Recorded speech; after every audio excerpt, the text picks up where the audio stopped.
Hi everyone, welcome to my channel sensational sales with Sandeep. आज मैं बात करूंगा कि सेल्स क्या है, व्हाट इज़ सेल्स और डिफरेंट टाइप ऑफ सेल्स और सेल्स इंपॉर्टेंट क्यों है एक कंपनी के लिए। पहले मैं बताना चाहूँगा कि सेल क्या होता है। Sale is nothing but a transaction, जो भी आप करते हैं जिसमें मनी इन्वॉल्व होता है कि कोई सर्विस या प्रोडक्ट के रिलेटेड, तो उसको एक सेल कहा जाता है। तो आई एम श्योर ये आपको पता है और आप डे बाय डे कुछ ना कुछ आइटम या सर्विस परचेज करते रहते हैं in exchange of money. Now ये सेल जो है ये एक ऑर्गेनाइजेशन के लिए क्यों इम्पोर्टेंट है। ऑब्वियसली आप एक ऑर्गेनाइजेशन के लिए सेल्स इज़ वेरी इंपॉर्टेंट कि उसको ग्रो करने के लिए, क्योंकि एक कंपनी कुछ भी प्रोडक्ट या सर्विस में डील कर रही है तो उसको पैसा चाहिए वो कंपनी रन करने के लिए over a period of time, और उसको कस्टमर्स भी चाहिए। राइट, कितनी भी बड़ी कंपनी आप ले लीजिए, चाहे एप्पल, माइक्रोसॉफ्ट, गूगल, जितनी भी कंपनीज है उनके पास कोई सर्विस है या प्रोडक्ट है जिसको वो सेल कर रहे हैं इन एक्सचेंज ऑफ मनी, और वो ग्रो कर रहे हैं over across the globe. Right, तो इसलिए सेल इंपॉर्टेंट होती है। तो मैं और बात करना चाहूँगा यहाँ पे कि डिफरेंट टाइप्स ऑफ सेल जो हैं। तो मेजरली यहाँ पे क्या होता है कि 5 कैटेगरीज ऑफ सेल्स होती हैं। तो जिसमें एक हो गया आपकी B2B जो कि बिजनेस टू बिजनेस होती है। सेकंड हो गया B2C जो कि बिजनेस टू कस्टमर है या कंज्यूमर है। और उसके बाद हो गया एंटरप्राइज सेल्स जो कि डिफरेंट कंपनी से एंटरप्राइज में डील करते हैं। देन SaaS सेल जिसमें कि मैं खुद वर्क करता हूँ, जो कि जिसका फुल फॉर्म है सॉफ्टवेयर एज ए सोल्यूशन। और उसके बाद एक होता है डायरेक्ट सेल जिसमें कि वो एक B2C सेल्स का पार्ट होता है, बट उसमें डायरेक्ट जो आपकी जो सर्विस है वो डायरेक्ट कस्टमर से डील करते हैं और वो सेल्स प्रोसेस होता है।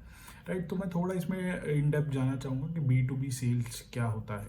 फ्रेंड्स, B2B सेल्स के बारे में मैं पहले बात करना चाहूँगा। तो B2B सेल्स जो अगेन है वो जिसमें 3 तरीके की सेल्स होती है, जिसमें पहले होती है कि सप्लाई सेल। जैसे सप्लाई कोई एक ऑर्गेनाइजेशन है जो कि मान लीजिए आपको क्लीनिंग से रिलेटेड सर्विसेज सप्लाईज प्रोवाइड कर रहे हैं, या कुछ ऑफिस से रिलेटेड जिसमें कि आपके टेबल चेयर्स वगैरह हो गए, तो ये एक सप्लाई सेल्स का पार्ट होता है जो एक बिजनेस ऑलरेडी उसमें डील कर रहा है और वो एक बिजनेस को प्रोवाइड कर रहा है।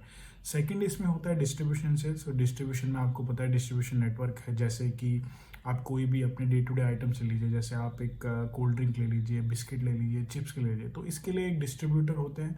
तो डिस्ट्रीब्यूटर एक चैनल उनका क्रिएट होता है और वो डिस्ट्रीब्यूशन नेटवर्क को दूसरे एक बिजनेसेस हैं जैसे कि शॉप हो गए या मार्केट्स हो गए, जैसे कि मार्ट्स हो गए, तो उधर वो प्रोवाइड करते हैं अपने प्रोडक्ट। इसके बाद जो होता है सर्विस सेल्स होता है। तो सर्विस सेल्स में आपने देखा होगा कि बहुत सारी एजेंसीज होती हैं या कंसल्टेंट्स होते हैं। तो एग्जांपल दूँ अगर, जैसे कि मार्केटिंग एजेंसीज हो गई, तो जो वो कंपनी को हेल्प करते हैं कि मार्केटिंग के लिए कैसे ग्रो कर सके। ऐसे कुछ कंसल्टेंट्स होते हैं जो उनके अपनी सर्विसेज प्रोवाइड करते हैं जिसमें वो एक्सपर्टीज़ है। जैसे मान लीजिए किसी ने अकाउंटिंग से रिलेटेड कुछ सर्विसेज प्रोवाइड करती है कंपनी, तो इस टाइप ऑफ सर्विसेज को ये एक B2B सेल्स का पार्ट है। तो इसके बाद आता है B2C, जिसमें कि आप जानते हैं कि डायरेक्ट जो सर कंपनी है वो कस्टमर से डील करती है। तो इसके बेस्ट एग्जांपल मैं देना चाहूँगा कि नेटफ्लिक्स, जो कि वो क्या करता है कि कस्टमर है जो डायरेक्ट वो परचेज करता है, वो यूज़ करता है।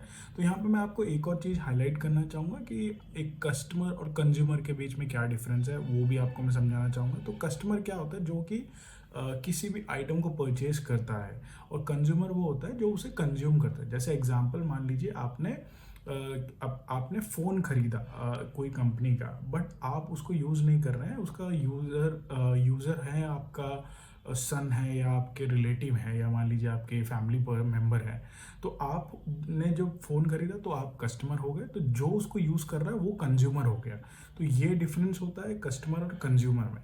इसके बाद जैसे मैंने आपको बताया था एंटरप्राइज सेल, जिसमें कि लार्ज नंबर ऑफ मतलब बड़ी डील्स की सेल्स होती हैं, तो जो कि कंपनी के बीच में एग्रीमेंट्स होते हैं जिसमें बहुत टाइम भी लगता है। मतलब कोई भी कंपनी कोई सर्विसेज से रिलेटेड, मान लीजिए कोई अमेज़ॉन ने किसी के साथ टाई अप किया है, बड़ी कंपनी के साथ कोई डील करी है, तो वो काइंड ऑफ एंटरप्राइज सेल्स में आती है, उसका पार्ट होता है। और SaaS सेल्स, तो SaaS में जैसे सॉफ्टवेयर्स हैं मार्केट में डिफरेंट टाइप, जैसे जिसमें कि CRM हो गया आपका जो कि फेमस है मार्केट में।